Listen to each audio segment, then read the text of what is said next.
At first, I was totally against it because I thought what most people thought. I'm not gonna be a stripper.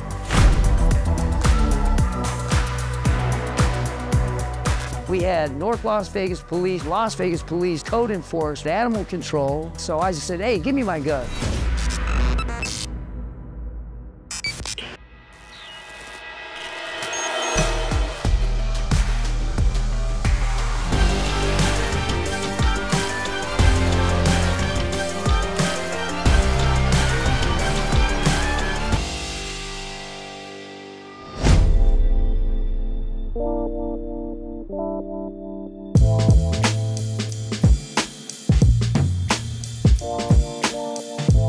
My name is JD Rainey, and I'm a professional b-boy.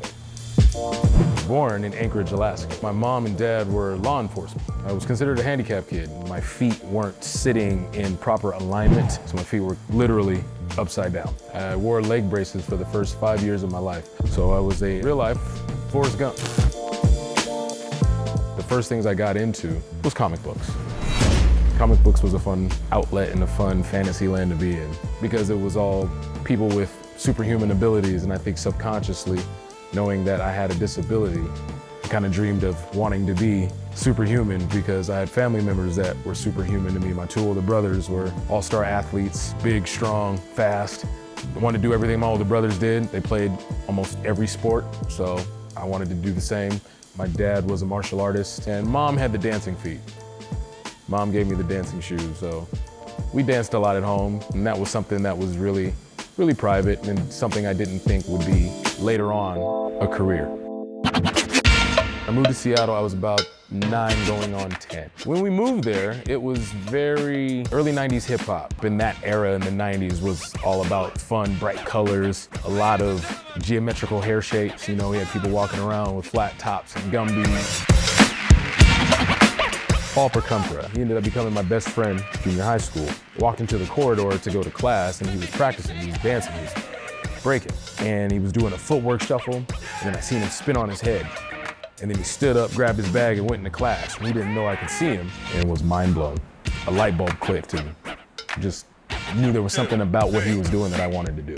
I walked into English class, and I tapped him on the shoulder, like, yo, whoa, what did you just do in the hallway? He said, oh, I was breaking. I said, you teach me that?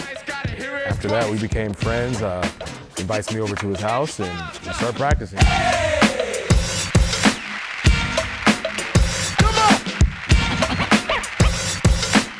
This was definitely a time of, no internet. We got into the culture. We did our research by finding other kids that were into it, spending a lot of time talking about it, thinking about it, dreaming about it, trying to figure things out. And it was something that I felt was special to me because it was something I found on my own.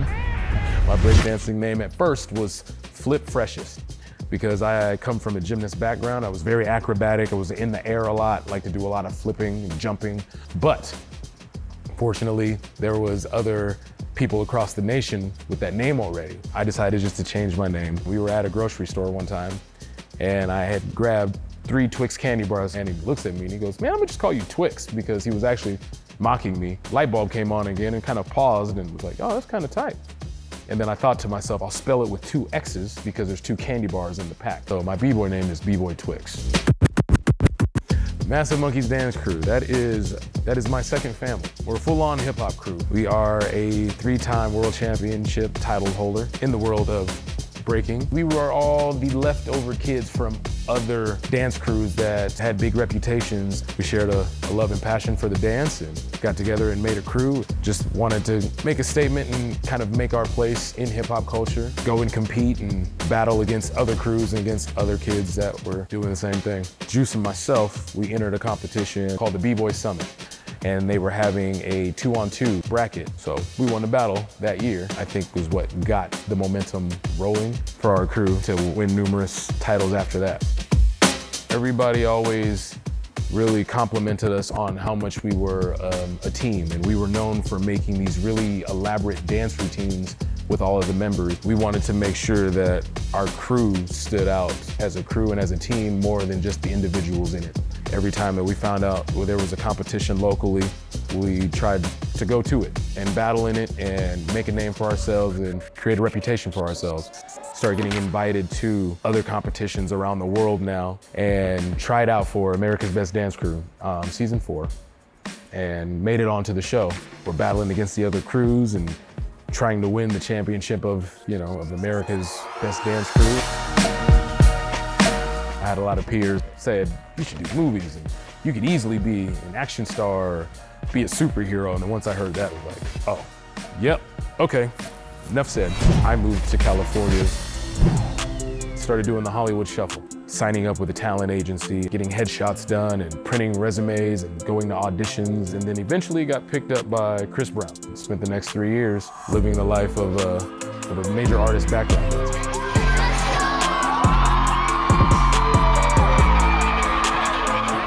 Allison Folk, who is also a dear friend and a crewmate, asked me if I was still interested in dancing or if I was done dancing as a career because she knew I was transitioning and moving into stunts. I was still taking dance jobs. She said, I think I might have a job for you. Magic Mike Live. And at first, I was totally against it because I thought what most people thought. I'm not gonna be a stripper.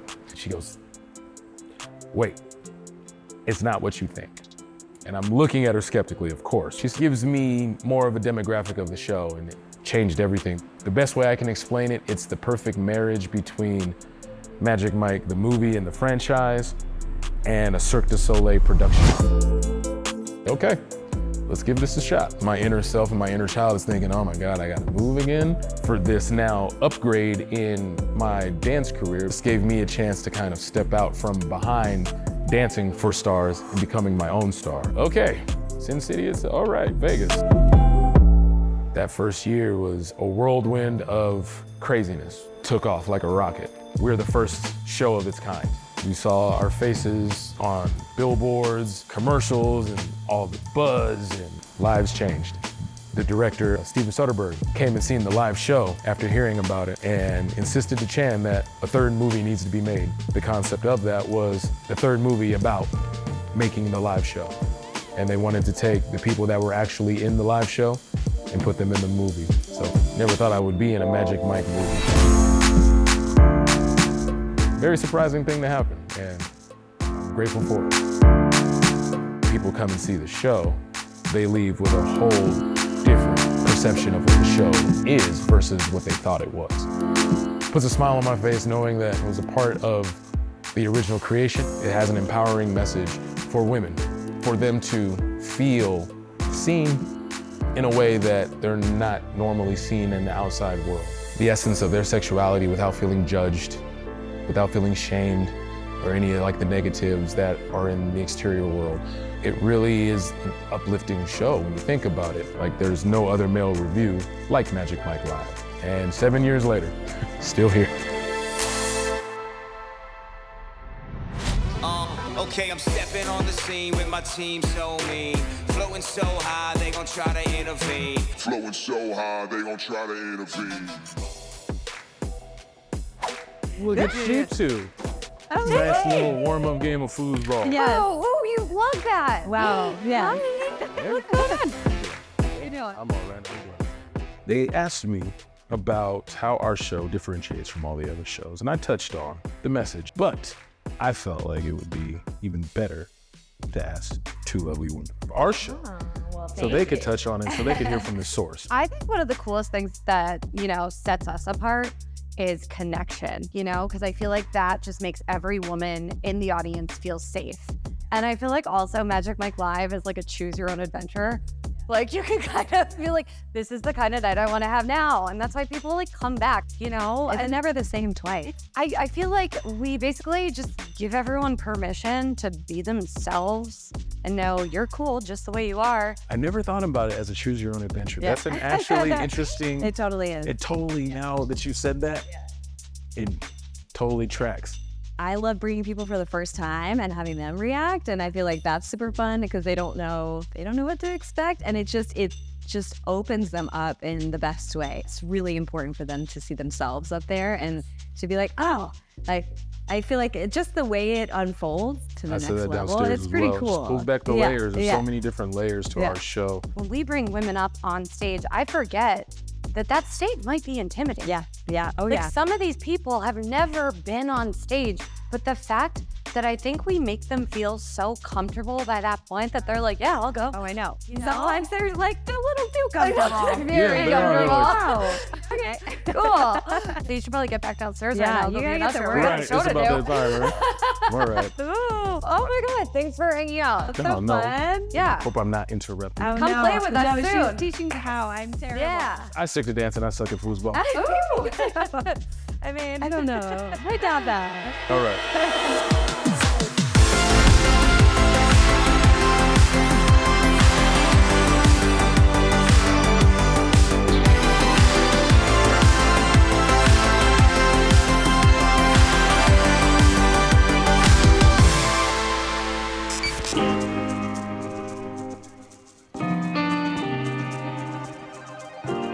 I'm Michael Green, a history professor at UNLV, and I'm at the Neon Museum in front of the Sahara Hotel sign. The Sahara is the beginning of the Strip if you're coming from Las Vegas, the end of the Strip if you're coming the other way. The Sahara opened in 1952. Originally, the Club Bingo was on the site, and the people behind the Club Bingo turned it into a hotel. When it opened, Ray Bolger from The Wizard of Oz was in the showroom, and the Sahara, like most of the hotels on the Strip, had major performers coming in and out of the showroom. But the Sahara became known for entertainment of a different kind. It was the Sahara that really promoted the idea of the lounge as a major place to go. And a couple of entertainment directors there, Bill Miller and Stan Irwin, were booking performers there, and they were able to bring in a jazz musician singer named Louis Prima, who came with his wife Keely Smith and the band, Stan Butera and the Witnesses, and every night they were the ones to see. And everybody in town, everybody on the Strip was coming to the Sahara Lounge.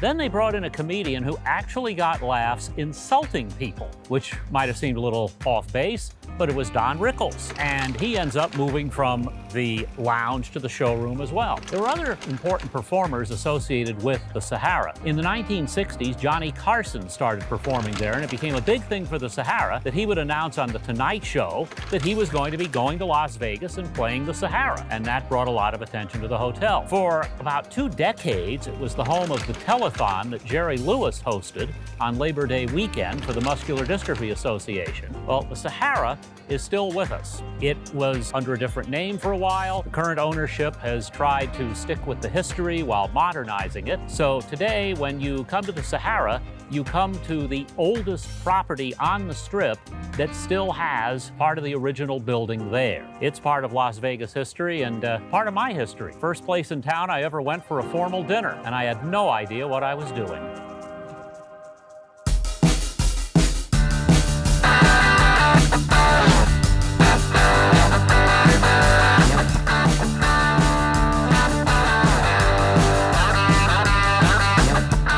Make me sound good, Nikki. I want you to change my voice, man. People call on the phone. Oh, is this Chuck? How could you tell? It sounds like I'm going through puberty for the 40th time. I'm Chuck Fromer. I'm the owner of the oldest meat market in Las Vegas. So my grandfather, John Mull, came to Las Vegas in 1936 to work on Hoover Dam. In about 1943, he started John Mull's Meats because he saw the opportunity to sell beef, pork, poultry to a lot of people that really couldn't get wholesome products in Las Vegas. At that time, the war was going on.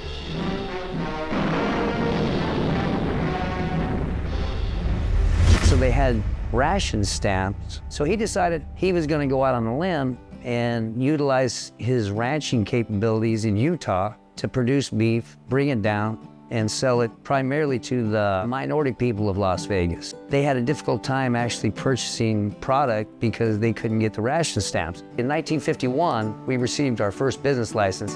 In 1953, we got our first health permit. They determined that this business was founded in 1953. Realistically, it was founded in 1943. John Mulls Meat started out as a meat market, but it primarily was a slaughterhouse. We had one section of land, which would be 640 acres. The surrounding area was basically just sand dunes. There was quite a bit of water in Las Vegas at that time, so if you dug a hole and you put a pump in, you could actually make an artesian well. The aquifers were so close to the surface. Well, when I was a kid growing up in Vegas, it was really, really cool.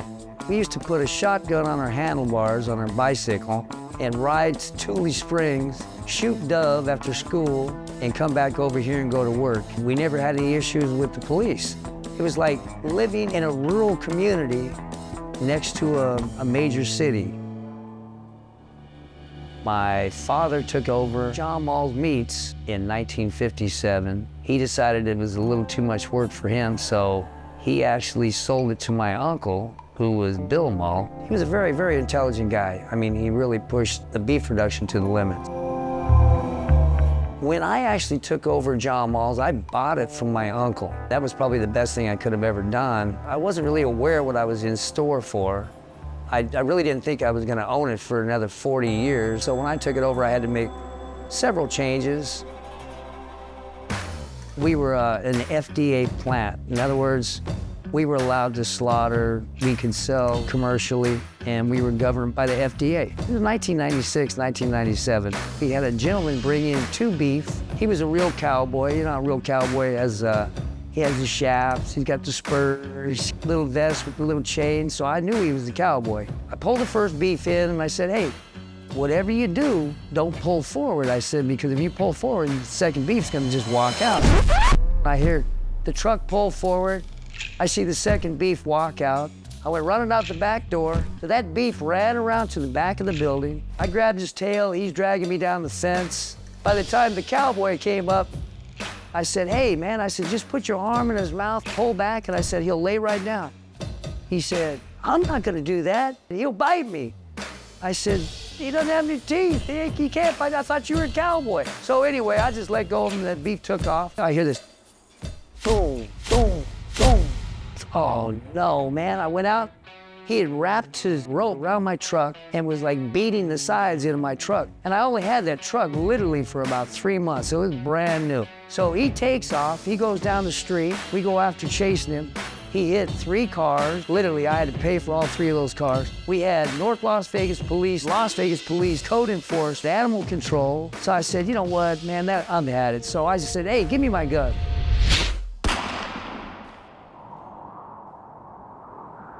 Well, that was foolish. Now, everybody in Las Vegas had a camcorder, so they were filming it. One of the journalists actually came up and said, what were you thinking? I said, well, it was a cow. It wasn't a human being, man. I said, I just shot a cow. He had tears in his eyes. I ended up getting a little community service over that little event. We actually got taken off the federal program because of that. That's when we became a barbecue joint. When we got in the barbecue business, we had a lot of trial and error. I think if I had $1 for every rib that I screwed up, I'd probably be a multi-millionaire by now. I think I've burnt up more meat than you'd ever think of, man. Believe that, I've fucked up some meat, man. We spent at least 1.5 years trying to perfect being able to mass produce ribs. We started out smoking them. You've only got so much smoking capabilities. What we were trying to achieve was a smoked rib flavor by boiling it. And it took literally 1 year to perfect that to the point where they were still moist, they were still tasty, they still taste like they were smoked. That way it only takes 1/10 the amount of time to cook them. We destroyed a lot of ribs along the way.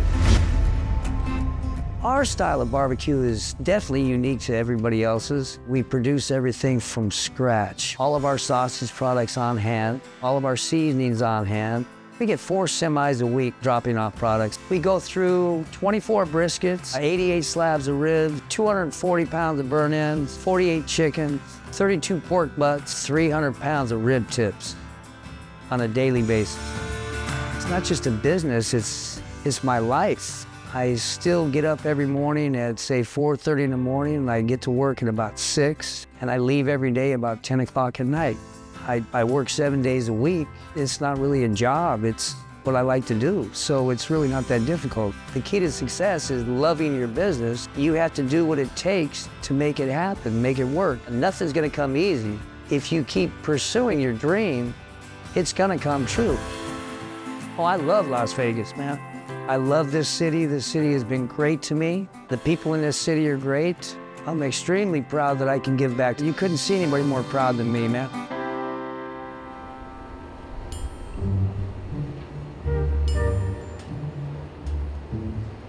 We're not just John Mulls Meat, we're also the Roadkill Grill.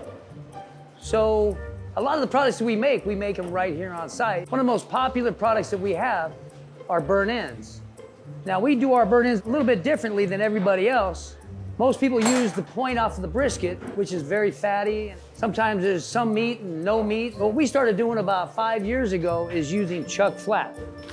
This is chuck flap. It's basically off the front quarter of the beef. There's only one piece per side, so you only end up with 2 off of a whole beef. It's pretty well marbled, so it's nice and tender. It's got enough fat to give you some texture and a lot of flavor. We actually inject it with a marinade. We get a uniform seasoning all the way through the meat. So this is a Pro Max injector.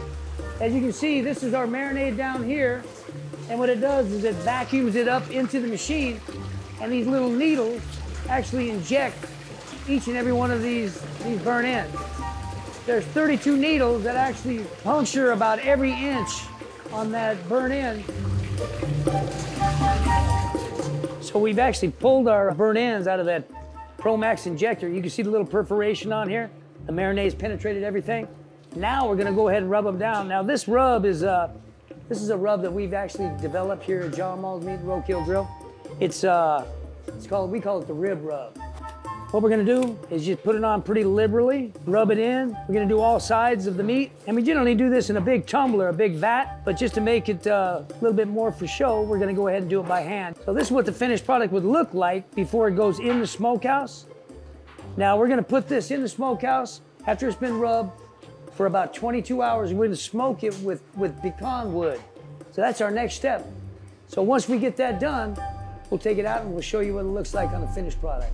Well, it's been about 22 hours. I think it's time to check smokehouse. We'll take these burn ends out, cut them up, give you a good look at what you're missing out on here at the Roadkill Grill. Boom! Now that's some smoke. Now I'm tearing up, not because of the smoke, just because of the taste. I'm just eager to try these. So we actually wrap these in saran wrap when they reach 165 degrees. The reason why we do that is just to hold the humidity in. We're just gonna cut these directly off the smoker. You see how nice and moist they are? Here's our rub on the outside. Let's go ahead and cut them into little squares. And that is a Roadkill burn in. We'll let Jeremy try it, see how he likes it. One for Max and one for Tommy. Why don't you try one real quick? Oh, yeah. Oh, I love these, man. This is all day, baby. Nice and tender, flavor's right. That's what we look for, consistency. So you've seen it here. Not only do we make salami and John Mulls Meat, but we make the best burn ends at the Roadkill Grill. Come on down and try it.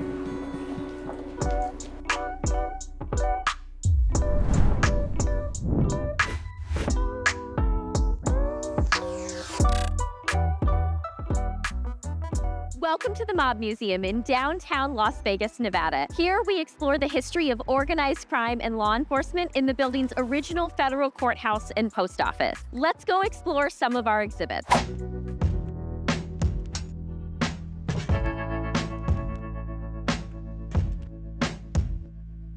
Here at the Mob Museum, we talk so much about the connection with organized crime and our city.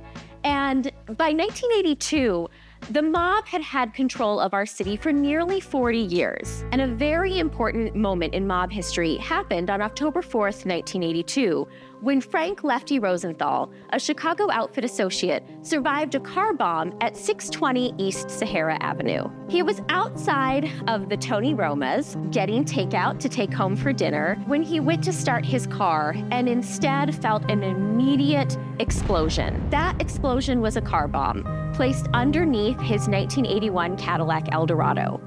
Rosenthal survived this car bomb, though, because of a steel plate that had been placed under the driver's seat in this particular model of the Eldorado as a stabilizing feature. The car bombing is still uncredited, and it's unclear who exactly orchestrated the bomb. But there are a number of key leading suspects. One in particular, Frank Balistreri, who was a Milwaukee mobster, as well as Kansas City mob associates, and a story that many know from the 1995 movie Casino.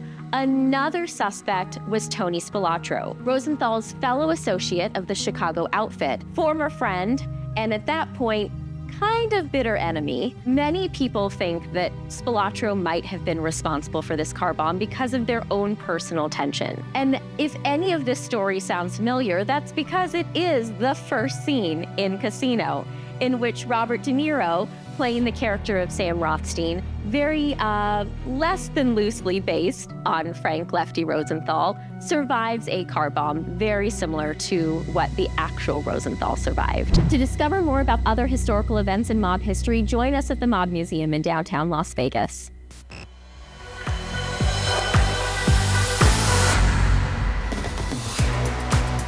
That's the show. Watch more Vegas All-In stories and moments whenever you want to. Go online and search Vegas All-In PBS, and we'll see you there.